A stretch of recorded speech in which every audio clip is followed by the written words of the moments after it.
Donc aujourd'hui, on va parler de la personnalité des chevaux et on va voir un petit peu où en est la recherche sur ce sujet à l'heure actuelle. On va commencer par une introduction et puis surtout des définitions de ce que c'est la personnalité et puis à quoi ça sert.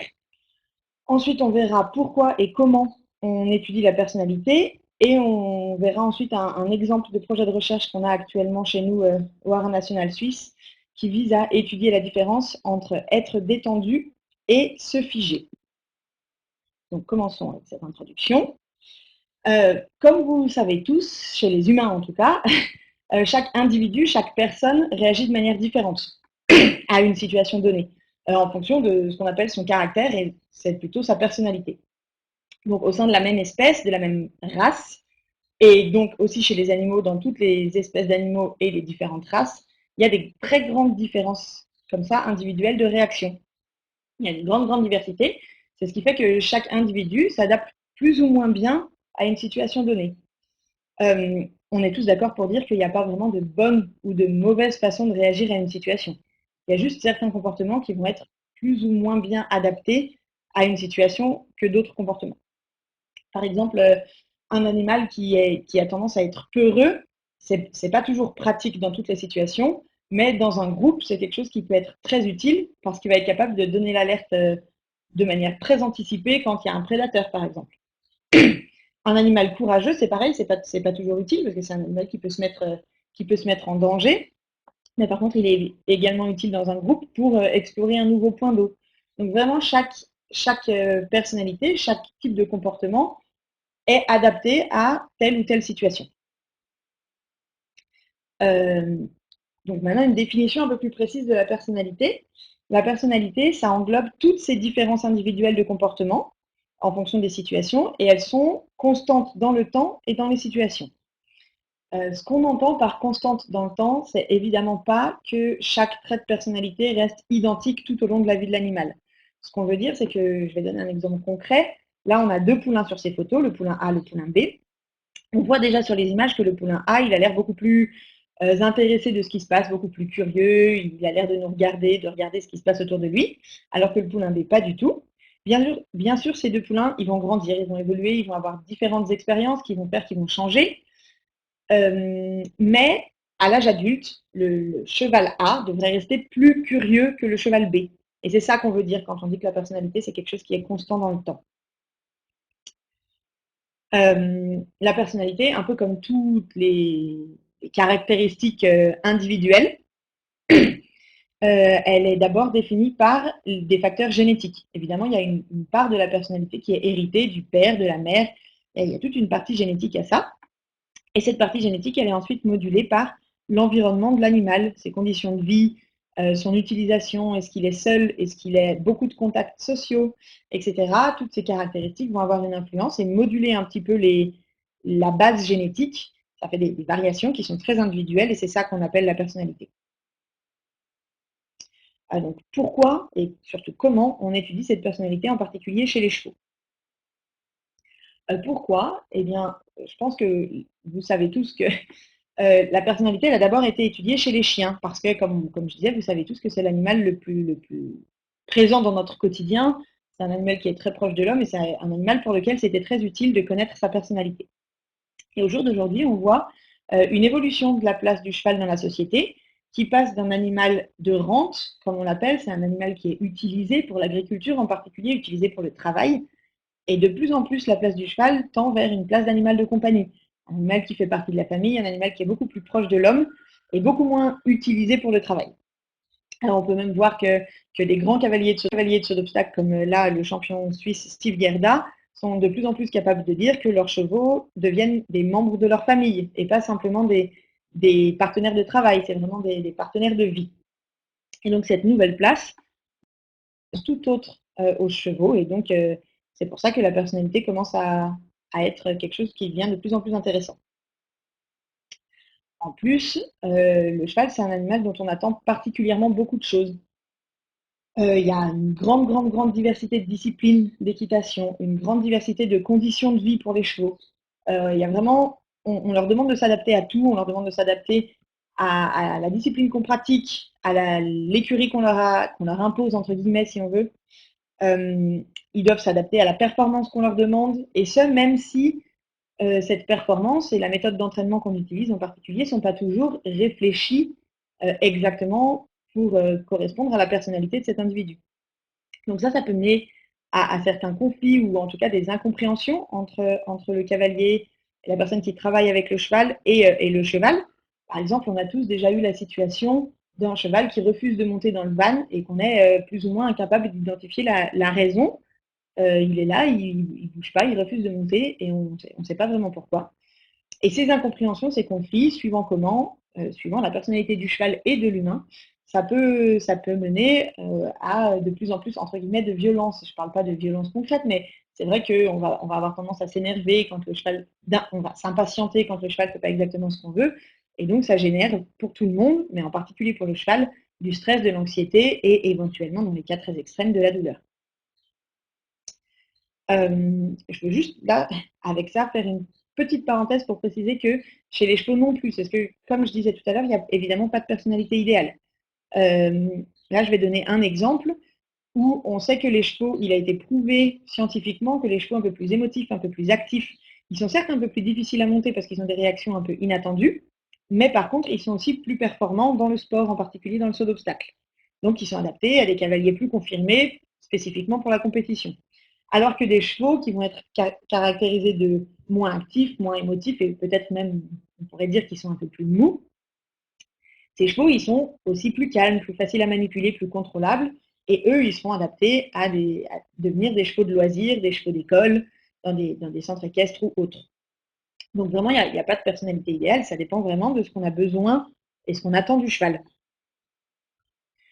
Mais pour revenir sur ce que je disais avec ces petites incompréhensions qui peuvent avoir lieu entre le cavalier ou la personne qui travaille le cheval et le cheval lui-même, nous, on en a identifié une en particulier, c'est ce qu'on appelle alors, la stratégie le coping style en anglais, on ne va pas utiliser ce terme très longtemps, mais en fait, c'est savoir si le cheval il réagit de manière très active ou de manière très passive en situation de stress. Et on a identifié qu'il y a des chevaux qu'on appelle des chevaux actifs. Face à une situation de stress, ils vont essayer de se défendre, ils vont essayer de fuir, ils vont vraiment montrer très activement leur stress et ce stress va être visible. Et il y a des chevaux beaucoup plus passifs où là, même face à un stress très élevé, ils ne vont pas montrer de réponse comportementale vraiment claire et ils vont plutôt figer et plus bouger. C'est justement un peu l'exemple que je donnais tout à l'heure dans le van. Il y a des chevaux qui vont figer devant le van. Nous, en tant qu'humains, on a l'impression qu'ils n'ont seulement pas envie de monter, qu'ils ont un peu envie de nous embêter. Et en fait, finalement, c'est un cheval qui est extrêmement stressé si on regarde les paramètres physiologiques et qui donc est incapable de monter, mais qui ne le montre que très peu. Que très peu. Et le fait est qu'il y a actuellement peu de méthodes dans la recherche, mais même dans la pratique, pour identifier un peu ces chevaux. Et leur comportement est donc souvent mal interprété, comme il n'est pas clair, et les indicateurs comportementaux sont un peu subtils et on ne les voit pas toujours. Et donc, pour étudier la personnalité chez les chevaux, on utilise deux méthodes principales. Alors, on utilise parfois des questionnaires. On va demander aux propriétaires de remplir des questionnaires. Il y a deux types de questionnaires. Soit c'est des adjectifs, comme je vous ai indiqué ici. Alors, j'ai eu un petit peu de mal à traduire, donc le questionnaire, l'exemple est en anglais. Mais celui du milieu, par exemple, c'est placer son cheval sur une échelle de doux à un peu brusque. Donc, on place notre cheval, etc. Alors, ça peut être un peu subjectif, évidemment, parce que c'est l'avis du cavalier ou du propriétaire du cheval, qui est biaisé forcément par ses sentiments pour le cheval. Mais, mais on essaye du coup de développer des nouveaux questionnaires avec des descriptions un peu plus précises pour limiter cette subjectivité. Et pour limiter la subjectivité aussi, on utilise des tests de personnalité. Pour ça, on met des chevaux face à des situations qui sont très standardisées et pour le coup très entre guillemets objectives, et on regarde des indicateurs comportementaux. Donc, on ne se fait pas son propre avis, on regarde vraiment les comportements précisément. Donc là, je vais vous donner un exemple de projet de recherche où on a justement utilisé ces différentes méthodes, surtout la méthode des tests. C'était le but d'étudier la différence entre justement un cheval qui est détendu et qui est simplement, qui est immobile simplement parce qu'il est tranquille et calme et qu'il n'a pas peur, ou un cheval qui est figé parce qu'il a un grand stress et qu'il ne sait pas l'exprimer autrement que par cette position un peu figée. Le but, c'est, comme je disais tout à l'heure, un peu de corriger les manques de connaissances, prévenir les erreurs de jugement Et le but ultime, c'est évidemment de mieux répondre aux besoins des chevaux, parce que nous, au Haras national en particulier, nos buts de recherche principaux, c'est le bien-être des chevaux et aider la branche équine à mieux reconnaître les besoins et à s'adapter aux besoins et à la personnalité des chevaux. Et donc, plus précisément, dans cette étude, notre but, c'était de définir des comportements de stress typiques des individus un peu passifs et de développer des nouveaux tests de personnalité qui nous permettraient de mieux les identifier. Donc pour ça, on est allé dans des écuries privées, on a testé 50 chevaux et on a utilisé 5 tests de personnalité qui sont couramment utilisés, qui ont été développés par Léa Lanzade, que je pense que vous connaissez, en tout cas les habitués, puisqu'elle a déjà donné des webconférences ici, et 3 tests qu'on a développés chez nous au Haras national suisse, dans le but de créer différentes formes de stress et en espérant distinguer les chevaux les plus actifs des chevaux les plus passifs. Donc pour tous les tests, les chevaux ils étaient placés dans une arène et ils étaient libres de leurs mouvements et pas du tout tenus en main ni rien. Donc les 5 premiers tests que je présente, c'est ceux, les classiques de Léa Lanzade. Donc là, on voit sur cette image la présence passive. Donc il y a un humain inconnu du cheval qui se place au milieu de l'arène et qui ne fait rien. Et on regarde la réaction du cheval vis-à-vis de cet humain. Dans le deuxième test, on place des petits filaments de nylon sur la base du garrot du cheval et on regarde s'ils font vibrer leur peau, comme ils font pour chasser une mouche, pour mesurer leur sensibilité tactile. Le troisième test, c'est un petit peu comme le premier, sauf qu'à la place d'un humain, cette fois, c'est un objet qu'on place au sol et on le laisse pendant 3 minutes et on regarde comment le cheval interagit avec cet objet. S'il en a peur, on note tous les petits comportements qu'ils font.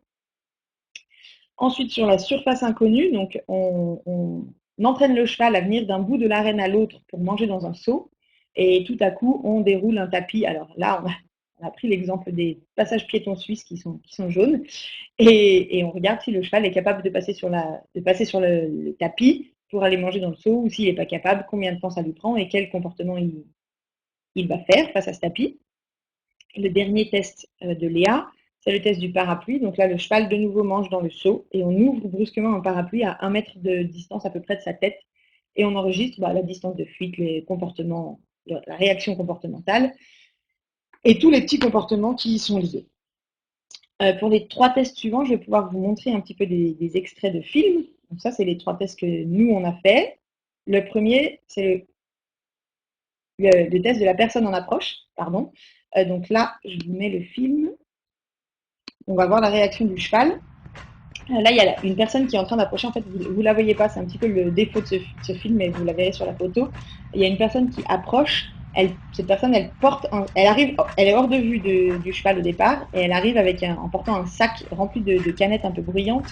Et puis la personne, elle boite. Elle se déplace un peu étonnamment pour le cheval. Et donc, on regarde la réaction du cheval face à cette situation.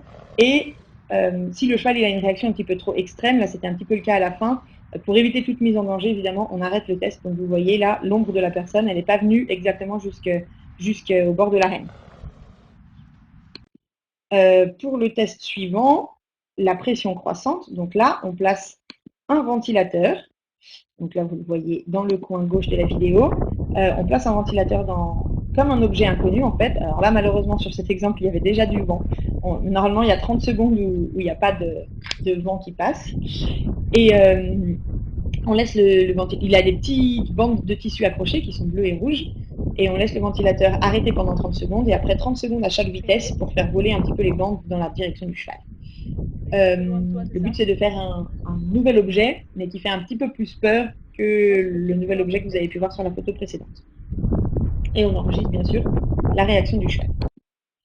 Et le dernier test, c'est le test de la voiture télécommandée, plutôt de l'objet en mouvement. Donc là, on a notre cheval qui est seul dans son arène.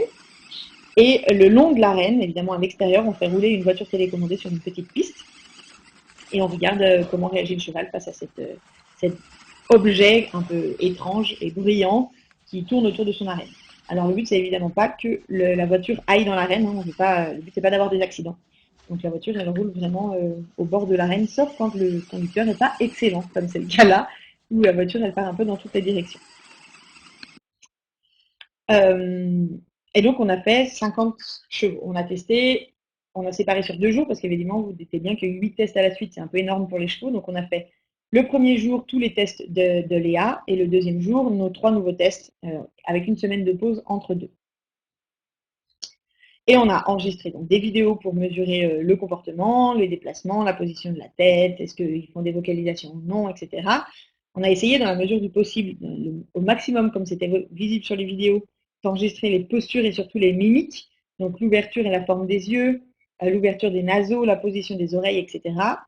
Et pour confirmer le niveau de stress des chevaux, on a utilisé le rythme cardiaque. C'est une mesure qui est assez facile à avoir avec un moniteur qui est placé autour du ventre du cheval et qui est un très bon indicateur du niveau de stress. Donc, on a choisi d'enregistrer le rythme cardiaque. Donc là, vous voyez un peu les images des clips vidéo. Alors, vous les avez vues, les vidéos, vous savez à quoi ça ressemble.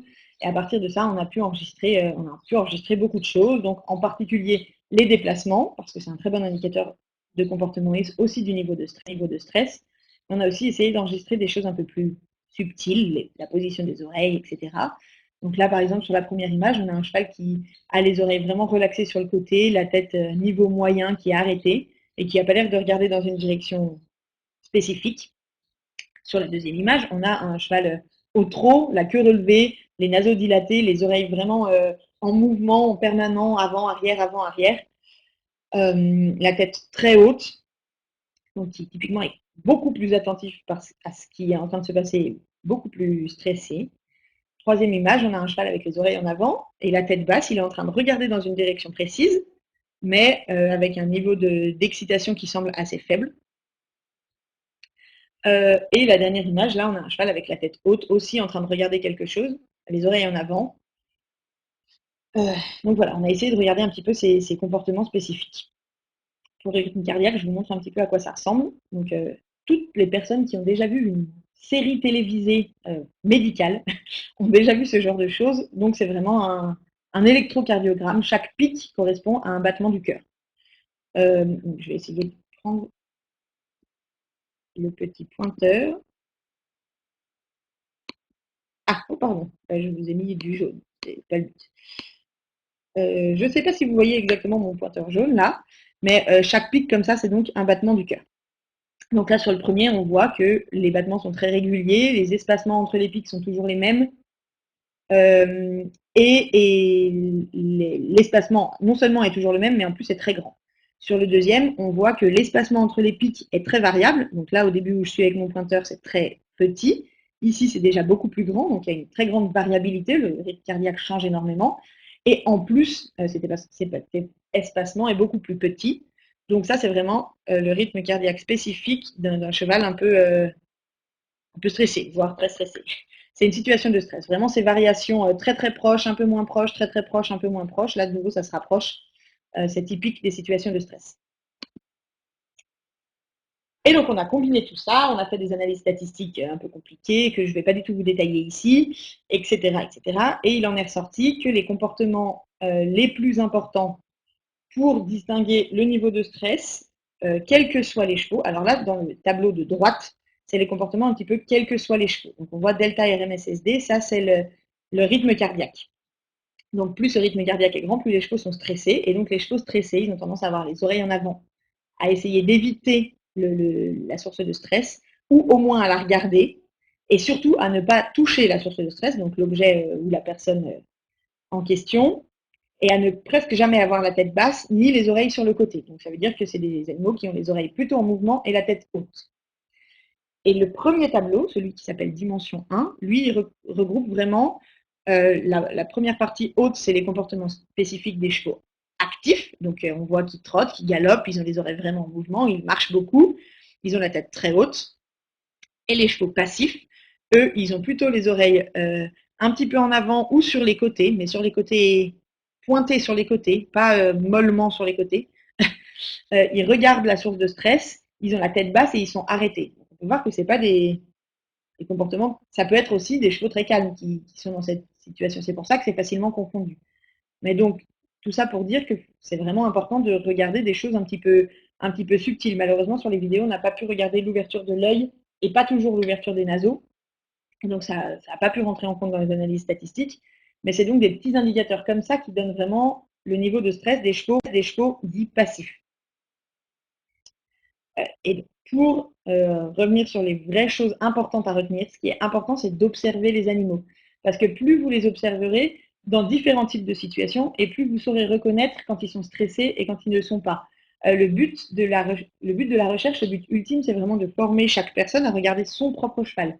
Vous connaissez votre cheval le mieux, et donc c'est très important de le regarder et de l'observer au maximum dans une grande diversité de situations, parce que c'est comme ça qu'on forme notre œil à reconnaître son niveau de stress et à vraiment le percevoir, même quand c'est subtilement exprimé. Ça veut dire que si vous achetez un nouveau cheval, il faut recommencer avec le nouveau cheval parce que ces indicateurs de stress sont quand même assez individuels. Et quand ils sont subtils, en particulier chez les chevaux passifs, c'est vraiment particulièrement difficile de les reconnaître. Donc une réaction passive au stress ou une réaction active, quand c'est un passif extrême ou un actif extrême, ça s'exprime vraiment par des postures et des comportements différents. Pourtant, la situation est la même et le niveau de stress avec le rythme cardiaque est similaire. Donc, c'est vraiment, voilà.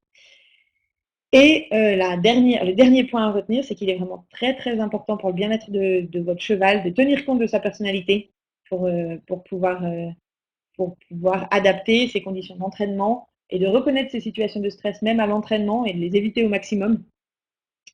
Et meilleur bien-être, ça va aussi mener à des meilleures performances. Donc, c'est vraiment important, en dehors du fait qu'une mauvaise évaluation du niveau de stress, ça peut bien sûr conduire à des situations dangereuses et même à des accidents. Si on ne se rend pas compte que notre cheval est stressé et que tout à coup, ça devient trop et qu'il explose, ça peut être un problème. Et les chevaux passifs ont cette tendance. Les chevaux passifs ont cette tendance à ne pas montrer qu'ils sont stressés et tout à coup, quand ça devient trop, un petit peu exploser, ce qui est potentiellement dangereux. Voilà. Alors, je vous remercie beaucoup pour votre attention.